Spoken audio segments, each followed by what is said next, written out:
तो प्यारे, आत्मदेव जी ने गौ माता के इन पुत्र को गोकर्ण के नाम से नामित किया। आत्मदेव जी ने विचार किया कि वृद्धावस्था में धुंधली को उसकी गोद में बच्चा देखा, तो मन में विचार गया कि उसके नाम से बच्चे का नाम रख देते हैं। थोड़ी सी सिमिलैरिटी अटैच कर दी और आत्मदेव जी ने उस बालक का नाम रख दिया धुंधकारी। दोनों बड़े हुए, लेकिन दोनों में दोनों के अपने आचरण हैं। तो महाराज ये गोकर्ण संत की भगवत की प्रसादी है, तो भगवत प्रसादी संत प्रवृत्ति की है। वो सत्संग करने लगे गोकर्ण जी, और धुंधकारी उपद्रव से प्यार करने लगा, उपद्रव से जुड़ गया, निरंतर समाज के लोगों को तकलीफ देता रहा, और जैसे जैसे बड़ा हुआ और उपद्रवता से जुड़ गया। इधर उसके उपद्रव के उलाहने आने लगे, तो हमारे आत्मदेव जी बहुत दुखी होने लगे। आत्मदेव जी दुखी होकर, महाराज आज फिर ऐसी एक घड़ी आ गई जब आत्मदेव जी महाराज को गोकर्ण जी ने समझाया, और समझा करके बड़े भाव से यह बात निवेदन किया कि पिताश्री, अब एक समय आ गया है आपका जब आप पुत्र मोह और संसार मोह, ग्रह मोह से जुदा होकर, अलग होकर भगवान की अलग दुनिया, भक्तों की जो है उसमें आनंदित होइए।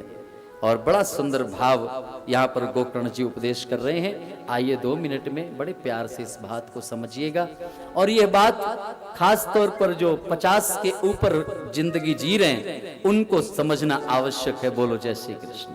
अंडर 50 है तो कोई बात नहीं है, अंडर 50 है तो संसार का आनंद अभी कुछ और ले लीजिए, पर जो 50 प्लस हैं अपना ध्यान यहां रखें कि देहे स्थिमां सरुधिरे विमति त्यजत्वं जाया सुतादिषु सदा ममतां विमुञ्च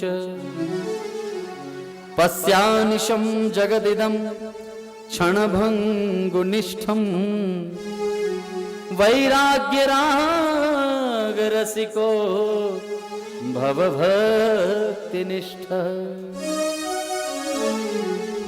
प्यारे, गोकर्ण जी महाराज कहते हैं कि पिताजी, अब आपकी जो आयु है यह आयु अब संसार में चिपके रहने की नहीं है, संसार के मोह की बेड़ियों को तोड़कर आगे निकल जाने की है। बोले तो मैं कहां चला जाऊं? बोले जहां आपको शांति प्राप्त हो। और अगर आज के आत्मदेव को कोई गोकर्ण ये बात कहे तो आज का आत्मदेव घर नहीं छोड़ सकता। तो मैं आपको निवेदन करूं कि आपको घर छोड़ने की बात मैं नहीं कहूंगा, क्योंकि आज घर छोड़ने में कोई लाभ नहीं है। आज घर छोड़ने की जरूरत नहीं है, बस घर की व्यवस्था में अपना जो हस्तक्षेप है उसे छोड़ने की आवश्यकता है। बोलो जय श्री कृष्ण।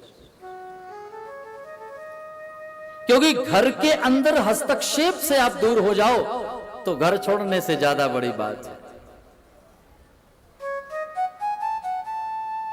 तो प्यारे, आज गोकर्ण जी महाराज कहते हैं कि पिताश्री, छोड़ने की आवश्यकता नहीं है। आप एक काम करिए, आप इसमें हस्तक्षेप मत कीजिए, अपने आप को अलग कर लीजिए। बोले पुत्र, मैं जब इनको सामने देखता हूं तो मैं फिर मेरे से रहा नहीं जाता, इसलिए मैं घर ही छोड़ देता हूं, क्योंकि आंखों के सामने कुछ नहीं होगा तो एक बार मन भी नहीं लगेगा, चलो चल देते हैं। और ऐसा कह करके भगवत इच्छा मानकर आत्मदेव ने घर त्याग किया, जंगल में जाकर के 10वें स्कंद का सुंदर पाठ जीवन में जोड़ लिया और अपने प्राणों का बड़ा सुंदर भाव से उत्सर्जन किया और भगवत परायण होकर के तल्लीन हो गए, निकुंज में स्थान प्राप्त कर लिया। और गोकर्ण जी महाराज ने, पिताजी इधर जंगल में गए, वो भी तीर्थ यात्रा करने चले गए। इधर धुंधकारी अकेला पड़ा, माँ के पास संचित सारा पैसा वेश्याओं को दे दिया, वेश्याओं को घर में ला करके रखा। पैसा मांगा, माँ ने पैसा नहीं दिया, पैर की ठोकर से मारा तब जाकर के मां को रियलाइज हुआ कि आखिर ये मेरा एडॉप्टेड है, ये मेरा अपना बेटा नहीं है, ये मेरा पड़ोसन से गोद लिया गया बेटा है। मेरा होता मैं भी कि मेरे को पैरों से नहीं मारता, मेरा होता तो संभावना है कि मेरे को पैरों से नहीं मारता, मेरा नहीं है, इसलिए प्यारे ये मेरे को पैरों से मारता है। मैंने इसे कितना नाम दिया, सम्मान दिया, प्यार किया, ममता किया, इस जब जो गीला किया तो इसको मैंने सूखे में सुलाया, सदैव इसकी रक्षा किया और इसने मुझे पैर की ठोकर से मारा। अब मैं भी घर छोड़ दूंगी।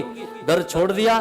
भागवत में लिखा है कि एक अंधेरे कुएं में जाकर वो कूद गई और प्राणों को उसने भी त्याग कर दिया। मेरे भाई, वेश्याओं को घर में लाके रख दिया उस धुंधकारी ने। वेश्याओं ने चोरी करवाई।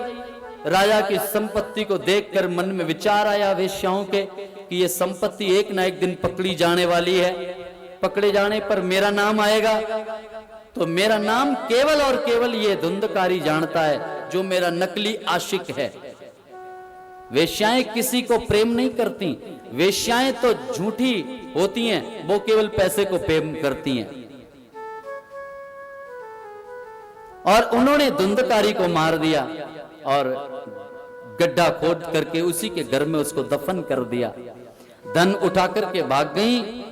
ये धुंधकारी अकाल मृत्यु के कारण प्रेत बना और महाराज प्रेत बनकर के पूरे नगर को डराने लगा। प्यारे, एक बार गोकर्ण जी महाराज आए और गोकर्ण जी महाराज ने जब आकर देखा रात्रि के समय में, गोकर्ण जी महाराज को भी ये डराने लगा। और जब ये गोकर्ण जी महाराज को डराने लगा तो गोकर्ण जी ने इसको पूछा कि भाई तू कौन है? तो बताया मैं तो आपका भाई हूं। तो बोले ठीक है, तेरे लिए तो मैंने पिंडदान किया था। तो बोले एक बार किया है ना, मेरे पापों की मात्रा इतनी ज्यादा है कि एक बार नहीं, अगर 100 बार भी पिंडदान करो तो भी मेरे पाप इतने ज्यादा हैं कि मेरे पापों से मेरी मुक्ति नहीं हो सकती। तो फिर कैसे होगी? तो बोले इसके लिए आप उपाय करिए। तो स्वयं उपाय करने के लिए संतों के पास चर्चा किया। संतों ने एक ही बात कही कि केवल और केवल श्रीमद् भागवत की कथा ही उसको मुक्त कर सकती है। प्यारे, और फिर हुई श्रीमद् भागवत की दिव्य कथा। गोकर्ण जी ने एक सुंदर मंडप की रचना किया जैसे यहाँ हुई है, और उसमें सारे नगरवासी जैसे आप सब बैठे वैसे बैठे, और महाराज धुंधकारी को बुलाया गया कि आओ बैठो।